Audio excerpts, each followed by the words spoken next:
అలాగే కాంచనకి కూడా. ఆ శౌర్యలో ఉంది నీ కొడుకు రక్తం కాదు, దాని ఏ అనాథ శరణాలయంలోనో పడేయండి అని చెప్పాను. ఇవన్నీ ఎప్పుడు జరిగాయి? ఎప్పుడో జరిగాయి. నేనే నీకు చెప్పలేదు. ఇప్పుడు కార్తీక్ గాడికి కొత్త తలనొప్పులు స్టార్ట్ అవుతాయి చూడు. ఇది నిజంగానే వింతగా ఉంది. దేంట్లో వింతే ఉందండి? చిన్నపిల్లలు వాళ్ళ మనసుకు నచ్చిన వాళ్ళ దగ్గరికే వస్తారు. ఏమే శౌర్య, ఈ రోజు స్కూల్కి ఎందుకు వెళ్ళలేదు? హాలిడే జోగ్రాని. మరి ఇంటి దగ్గర ఆడుకోవచ్చు కదా. ఇంటి దగ్గర ఆడుకోమని అమ్మ చెప్పింది. నేనే వస్తానన్నాను. ఎందుకు? నీకోసం.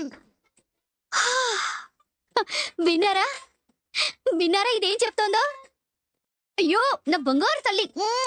దమ్మా దా కూర్చో. ఆ, ఆ. ఇప్పుడు చెప్పు, నా కోసం ఎందుకు వచ్చావు? నువ్వు చాలా మంచిదానివి. బాలవాక్కు బ్రహ్మవాక్ అంటారు. ఇది చెప్పిందంటే బ్రహ్మ చెప్పినట్టే. శౌర్య, నువ్వు వెళ్ళి మీ అమ్మ దగ్గర ఉండు. నీకెందుకు ఎంత కుండు? హే కార్తీక్, ఏంట్రా ఇది? ఏమైంది నీ కూతురికి?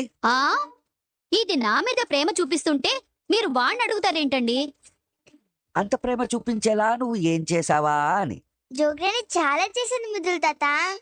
ఏం చేసిందో చెప్పవే. అది ఏయ్ శౌర్య, నువ్వు వెళ్ళి ఆడుకో. పాపం అదేదో చెప్పాలని తాపత్రయపడుతుంటే నువ్వు అడ్డుపడతావేంటే? ఆ నా మంచితనం గురించి మీ తాతకి చెప్పు. ముద్దుల తాత, చెప్పమ్మా, వింటాను. ముద్దుల జోగ్రాని చాలా మంచిది. నీ ముద్దుల జోగురా అని అంత మంచిది ఎందుకైందో? నాకు చాలా మంచి విషయాలు చెప్పింది. అవునా? ఏంటవి? మా అమ్మ కడుపులో చిన్న బేబీ ఉంది కదా, ఆ ఆ బేబీ మీద ప్రేమతో మా నాన్న నన్ను సరిగ్గా చూడరంట.